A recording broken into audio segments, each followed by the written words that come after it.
Please subscribe Tito Manny Vlog.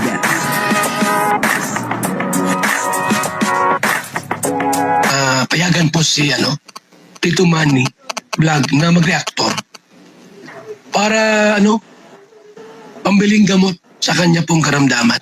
May naiwan po sa Hong Kong, ha? Sino po itong naiwan sa Hong Kong? Ano po kaya ang problema? Bakit ito po ay naiwan doon sa Hong Kong, ha? Papanoorin po natin yung video. At syempre bibigyan po natin yan ng konting reaction. Pero bago po yan, ako muna po bumabati sa inyo lahat ng magandang umaga, magandang tanghali at magandang gabi sa inyong lahat mga kapatid. Kung saan man kayo ng panig ng mundo naroon ngayon, ay mag-iingat kayo palagi at pagpalain kayo ng ating Panginoon. Maraming salamat din po sa patuloy na tumatangkilik sa aking YouTube channel at nanonood sa aking video reaction. Patuloy lang po natin suportahan sila Kuya Bal Santos Matubang, Kalinga Prab, Ate Edna Vlog, Jack Tapia, at yung mga kasamahan ko pong legit na reactor sa Kalingap. Ganun din po yung mga charity vlogger na Kalinga partner. Ito po yung video na kung saan ay meron pong naiwan doon sa Hong Kong. Kumbaga ay nung pagpunta nila doon ay buo po sila, pero nung pagbalik nila ay may isa pong naiwan. Ano po kaya ang naging problema nito? Bakit po kaya naiwan? At ang kabuuan po ng video ito ay mapapanood po natin sa YouTube channel ni Starrocks TV. Supportahan po natin Starrocks TV. Ito po yung video, panoorin po natin. Bilis. Bilis ito Ilagay mo sa bagong iba. Sumobra. 24. Iwanan ko lang. Yung isang kwan lang, yung isang mabigat chocolate. Ang ilabas mo. Yung chocolate na mabigat. Ilagay mo lang sa bago. Oops. Saan yung mga chocolate? Ito na. Dali lang to. Yan, ikon mo yun. Pakargahin ko. Oh. Ito.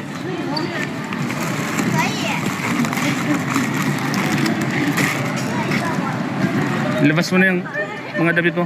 Ha? Ilabas mo yan kasi walang kilo. Ipalit mo dito para di masyadong marami. Yun. Yung kukunin mo dito, ipalit mo yan. Yung mabigat. Yan. Ayun. Agan. Ano mabigat dito? Ito. Ito. Yung damit mo, ilagay mo dito. Hindi. Kuha pa. Magaan pa dito. Ayan. Ito magaan. Magaan? Magaan. Ayan. Yan. Magaan? Magaan. Ito na lang. Ayan. Padala to. Ayan.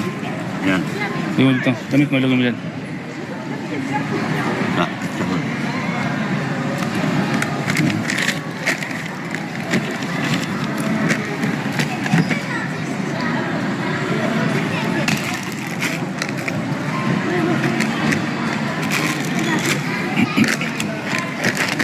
Ayan.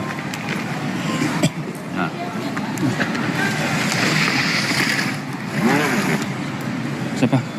Chuchuchi. Oh.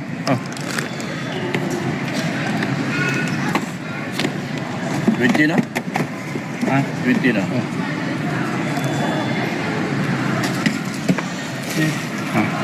Lagay mo dyan. Okay na yan. Ha? Okay na yan. Bawasan pa. Wala. Wala. Sino nga to? Yun. Yan na. Ha? Lagay mo dyan. Okay na yan. 20. Hindi. Oh. Ayun. Ayun. Okay. Okay na yan. Kaso. Ha? Hindi na ito madala dito. Ha? Ito, dito na to. Yan. Kitin ko na to. Ayan po mga kalingap. Okay na po yung bag ni Lok. Sakto na. Okay na. Puta, ang bigat oh. Wala, bitbitin ko na lang yan. Mga damit to ah.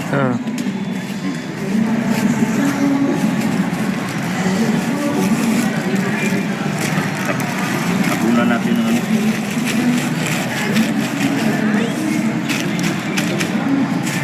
Yun.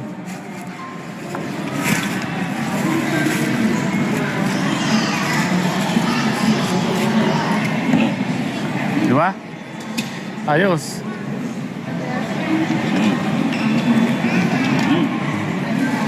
Sorry ba? Oh. Ganyan. Tulak mo na. Ito ka, sumunod ka sa kanya.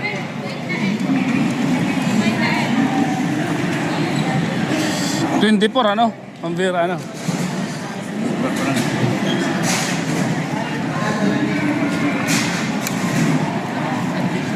Check in. Hindi dyan. Kabila. Oh. Ano yung pagkakaya dyan? Ha? Mag-check in ka doon? Sumunod ka na sa kanya? Ha? Sumunod ka na doon. Mag-check in ka na.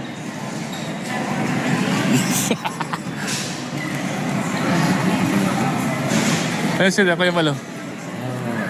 Ayan. Good man. Sila. Oh. Dito. Entrance.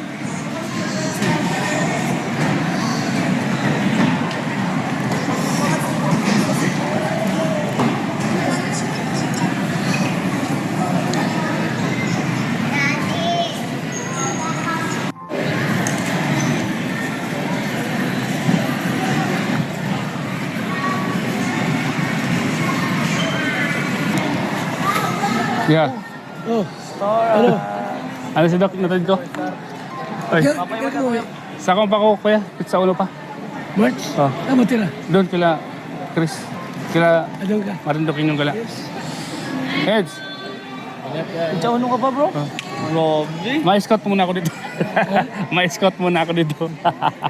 Yun nga po, no, dito ay nagpaiwan si Starax TV. Ano po, at sa katapusan pa daw po siya. Babalik ng Pilipinas. Grabe talaga si Starax TV, ano. Siguro po ay may nagsabi sa kanya na magpaiwan muna. Ano po, at magbakasyon muna po siya sa Hong Kong. Ano po, nakakatuwa naman, ano, siyempre ay medyo tumagal-tagal yung pagbabakasyon ni Starax TV doon sa Hong Kong. Ano po, at yun na, ano, nagsabi po siya kay Kuya Bal na hindi muna po siya makakauwi or makakasabay, ano po, sa Team Kalingap pag-uwi sa Dait. Kasi nga ay nagpaiwan muna po siya doon at hanggang auno pa daw po siya uuwi. Ano, grabe, no? Nga naman si Starax TV. Ano po, naalala ko no, yung pong napanood ko sa vlog ni Kuya Bal, ano, sa live na sumasayaw etong si Starax TV. Ano, ang dami pong nagbigay. Galing maghanap buhay ni Starax TV, ano. Nakakatawa naman po itong si Starax TV. Ano po, at yun na, ano, papauwi na po, ano, yung Team Kalingap dito po sa Dait, ano, maaaring nakarating na po ng Dait, ano, ang Team Kalingap. Ano po, at naging maayos po yung kanilang pagbabakasyon sa Hong Kong. Ibig sabihin ay naging matagumpay, ano po, yung kanilang pagbabakasyon. Sabi nga po ni Kalingap Tata ay sulit daw po, ano, yung kanilang pagbabakasyon sa Hong Kong. Ano po, at masayang-masaya daw po. At ganoon din po sila Kalingap Edu, no, sila Dr. Lab, ano, talagang masayang-masaya po sila. Ano po, at pag-uwi nga po nila ay marami na po silang dala-dala, ano po, na galing sa Hong Kong, ano, doon sa mga supporters ng Kalingap. Mga biyaya, ano po, na galing doon sa mga followers ng Kalingap. Ano po, nakakatawa, ano po, na talagang marami ang sumusuporta at talagang nagmamahal sa Kalingap, ano po. At dito po natin nakita, ano po, yung pagpunta po nila ng Hong Kong ay talagang marami pa po ang talagang sumusuporta sa Kalingap, ano po. Yung mga sinasabi ng iba dyan, ang sabi nila ay wala na daw ang Kalingap, ano, laos na daw, ay malabo naman pong mangyari yun, ano. Patuloy pa rin, ano po, na maraming nagmamahal sa Kalingap, ano. Kaya nga yung ibang mga baser talagang gusto po nilang laging content ay yung Kalingap, ano po, kasi nga ay kumikita po sila, ano, sa pagko-content sa Kalingap, ano po, kasi nga napakarami po talagang supporters ng Kalingap, ano po. Kaya yun, ano, maraming salamat po sa inyong lahat at tuloy lang po natin suportahan ang Team Kalingap, ano po. Ganun din po si Starax TV, ano po, suportahan po natin. Kalingap Rob, Kuya Bal Santos Matubang, at lahat po ng charity vlogger na Kalingap partner. Ako po si Tito Manny Vlog na nagsasabing God bless you all. Diyos mabalos.